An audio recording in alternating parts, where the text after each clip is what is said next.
Hey y'all, Joefer here, the cranky old gay guy. It is Thursday evening, almost evening, and it's naked pool night. So the high today was, oh boy, 88, I think, at least at my house. It's been a slow warm day. I did get the gym in, bought some stuff, made some guacamole, because I've never made guacamole before, and I just felt like I need to make some guacamole. So I made some guacamole, and it's pretty good. I should probably put some more heat in it, as it's not super spicy.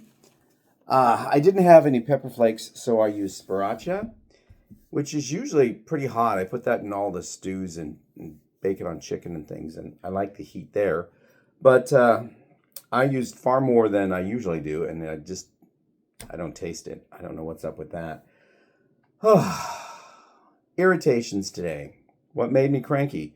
I was walking Sophia, and I was listening to a podcast, Mayim Bialik's Breakdown. She's gonna break it down. Yeah, you should check it out. Mayim Bialik, she used to be Blossom on TV. She was also Amy, Sheldon's girlfriend on The Big Bang Theory. And she has a PhD or two, per her theme song. She has a PhD in neuroscience from, I think, Caltech. And this show is very science-based, but she's bringing on a lot of woo-woo things, mediums, channelers, near-death experience, and then explaining them with science. The one she had on today that I was listening to, it was a two-parter.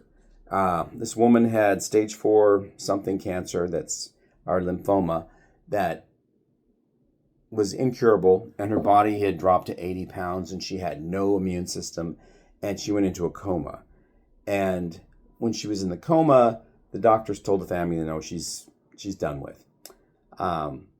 She came out of the coma and then told the doctors everything that they'd said, even though they weren't in the room at the time. They were down the hall from the hospital room or somewhere else in the building. And she knew that. And she also said, it's okay, I'm okay, everything's going to be okay. This cancer is going away. And her tumor started to shrink. And in 6 weeks or 5 weeks, she was cancer-free. And they did biopsies, and they couldn't find any cancer in her body. And she said it was because when you as a person discover your life's purpose and who you really are, your body will heal itself. And that's what happened in her coma. She went to Wherever You Go because her body was pretty much dead, even though the machine said she was still had a heartbeat.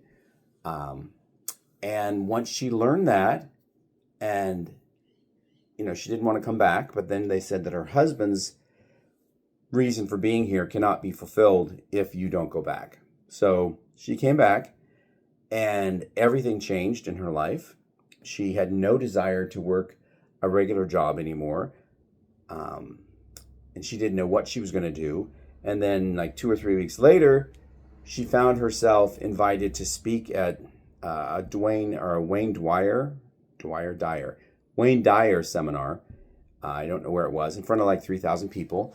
And then she got up on stage and started shaking because she had seen all of this when she was in her coma, that this is what was going to happen.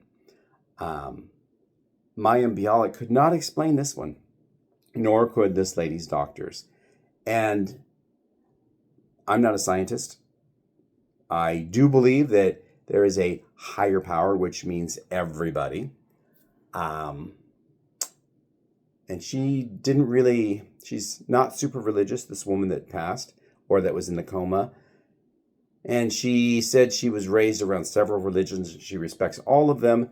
And when you say higher source or higher power, some people think that's God. Some people think that's Jesus. Some people think it's a cosmic consciousness. That's my belief. It's a cosmic consciousness where that's where you go when you die. And then part of that consciousness comes down here when someone's born and gets to experience the physical. And that's why we're all here, is to experience the physical and go through things. And it's all mapped out for you, not specifically like you will trip over a rock on this day or whatever, but you will have this experience, and you'll learn this, and this. fascinating show. And this is where the cranky part comes out. Garbage trucks. Oh my God, it's not even garbage day. But the restaurants up on Alberta, evidently they have daily garbage pickups because there's always a garbage truck.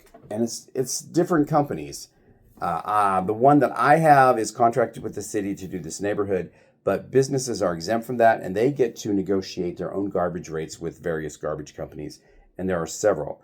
So you get these big trucks that make more noise than my garbage service, diesel. They're dirty. They block the road. I had to cross the street and go down an alley to get away from the noise because I couldn't hear my podcast, and my dog hates the noise. So we circle the block, and the garbage truck comes around again and stops. And it's like, why are you stopping? There's nothing here to pick up. So we walk past him, and we do another circle, or not a circle, but we come around another corner, and the garbage truck pulls up in front of us and blocks the sidewalk because now they're at a business, and they're going to go get the garbage. And on the other side of the street is a UPS truck, which is also pretty damn loud. So Sophia and I had to walk down the middle of the street fast to get away from the noise. And it made me super cranky that those trucks are even allowed to be on the road if they make that much noise. I know they're diesel, so there's always going to be that rattling sound, but why can't they make them have better mufflers? Just instigating. You walk by one of these things and the decibel levels will make you deaf. I don't know how garbage men still hear. They're around that noise. They jump off their truck. It's loud. And that's what kind of got me today. Made me irritated irritated AF, because we need to keep this YouTube friendly. That's all I got for you today. I'm going to go in about an hour and a half, I'll leave, and play some pool. Take care of yourselves, everybody. And remember, stay cranky, my friends. Stay cranky. Bye-bye.